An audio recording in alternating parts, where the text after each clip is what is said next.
Hey guys, Lytane here, and last time on Shovel Knight we took down 3 bosses. Like, can you believe that? 3 bosses. I'll be mini bosses, but hey, we still killed them. We also checked out the armor outpost, and true to its name, we got a new piece of armor. Our nice silver armor. I prefer the color of the blue one, honestly, but hey, the silver one is so much better. This time, we're going to be taking on the Iron Whale, which is a giant submarine with the Treasure Knight. Let's do it. Dig in. Alright. So as you can see in this level, we have a new type of block. Bubbles. As soon as you touch a bubble, they disappear. The other new mechanic in this level is water. Gotta have a mandatory underwater level. Boom, boom, boom. So as you can see, these guys, if you hit their shell around, they can block, they can destroy blocks for us. That's pretty cool. Also, when you're in water, you have a much higher jump, see? That's part of the puzzle here. Because, sometimes they put all spikes in all different manner of things. Ah, damn. That was a good jump. Yeah, sometimes they put spikes in all different stuff around. I want to kill you. Bam. As you can see as well, there's a treasure. There's a secret thingy, but damn it, missed it. You have to get him roughly there in the middle. Boom. See? But he didn't kill the guy for me. Now he's dead. So nice little secret up here. Now, there's a second type of these guys, and that is the full dark grey ones. Those ones you can't hit. Well, you can hit, but you can't kill, as far as I know. So, see? Just gonna wait for you to go around again. Yeah. So, just a little bit of treasure up there. Just be careful when coming down here, so you don't fall down to your death. Also, we got our new mandatory knight. I'm pretty sure there's a knight for every person. He is a very annoying one. He throws those anchors at us, which can be pretty annoying. There we go. There's some eels as well. So as you can see, like I said, on the roof there is now there's some spikes on the roof, so you gotta be careful that you don't jump up and be a total dickhead.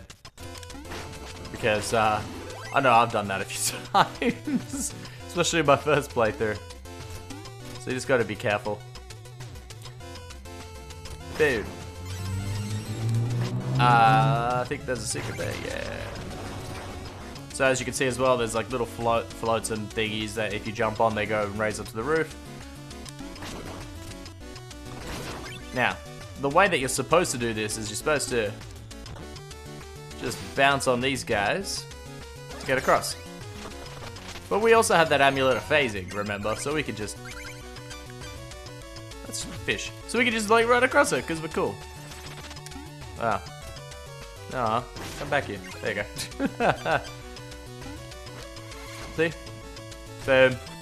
I love the amulet of phasing. It's so awesome. Alright, now we're getting a little bit harder, so we have to make timed jumps whilst not going too high, or else we die! Man, I cannot praise Shovel Knight enough. Honestly, this... Oh, damn it.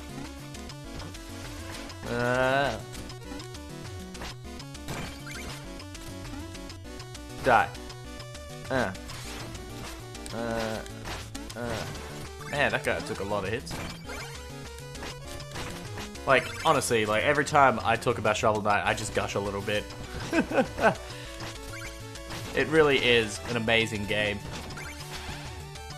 Go away.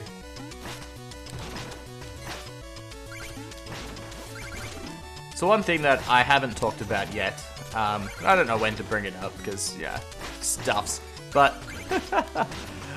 one amazing, super duper amazing thing about Shovel Knight is that it has a game manual. Like, a manual, yes.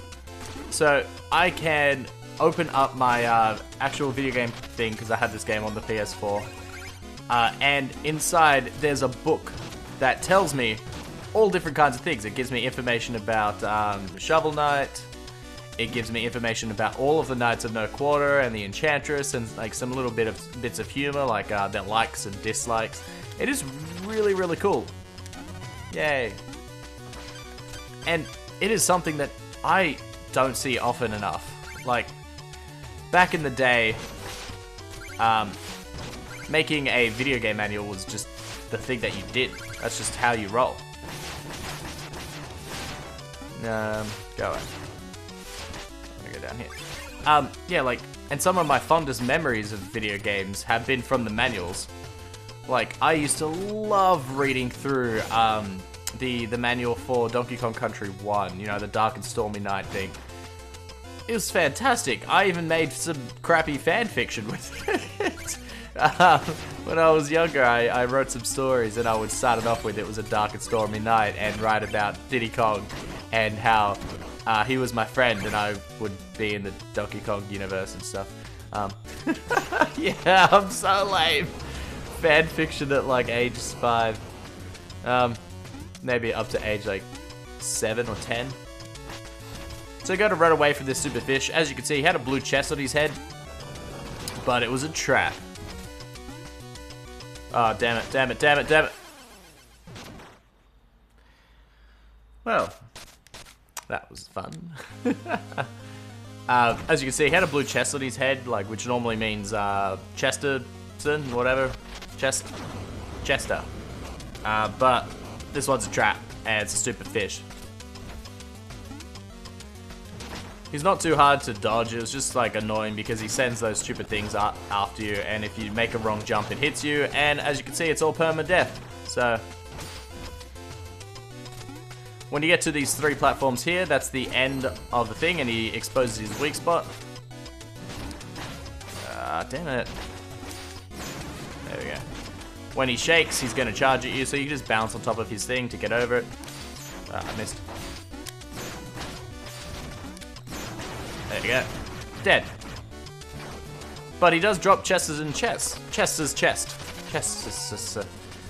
Eel's alive. I haven't had a ride like that in ages. I think I'm gonna be sick. Anyway, I'm about to drop another great deal on you. Do you want to see it? Yes. Now we get the throwing anchor. Not particularly useful, but it does have its points where it is useful. So when we get it, if we hold up, it doesn't arc like the axe in Castlevania. So it can hit things above us. It could also go through floors and stuff like that, which is pretty cool. There are like occasional uses where it's good, but most of the time, meh. There. Like here, it might be good if you don't want to try and risk that jump. But for the most part, I won't be using it. Die.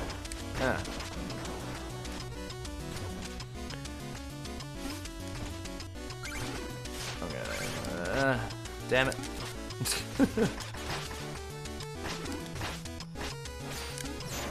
Bitch dead. Yeah, so I used to love video game manuals. Like, I would read through every single video game manual that I ever got, because they would always have some fun things in them, like jokes, or they would just have hidden moves as well sometimes. I can't get that guy. Oh well. I done fucked up. Oh no, I did not. Yeah, though, sometimes have hidden moves and stuff like that, or like combos, in the case of some of the fighting games that I used to own. But nowadays, people don't do that. Damn it. Oh, I'll stay on the screen though. People don't do that, which is really shameful. Really sucky. Because nowadays, if you get a video game manual, it's just a single page, between 1 and 4 pages, and all it says is how to turn on the game and like some basic help. So like, put the game disc into the console, turn on the start, then it should work. And you're like, okay. The fact that people still need to be explained that, okay. That's a bit weird. But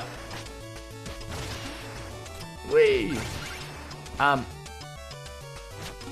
damn you. But yeah, nowadays all you get is that, and some games have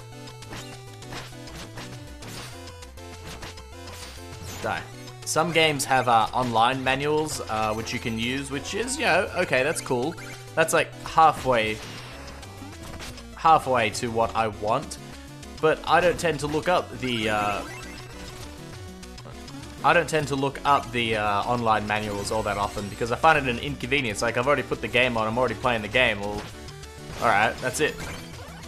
But the other thing that video game manuals did is that they told you how to play a game. Like, they gave you the tutorials in the form of a book. Come on, go away. Die, bitch. Like, you wouldn't have to get told, press A to jump or press X to swing your sword or anything like that, if you already had a manual telling you how to do that. Like, it was just assumed that, yeah, people would be reading the manual, so they didn't have to put such complex things into games. In fact, most games don't have any kind of tutorial. They don't have any of that stuff. Because, like I said, it was all in the booklet.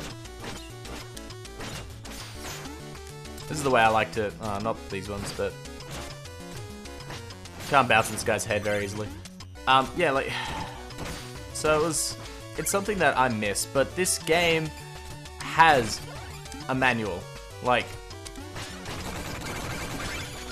and so I read through it, and I thoroughly enjoyed it. It told me the story, it told me how to do some of the moves, it told me some of the, you know, told me about all the characters and stuff. It's pretty cool.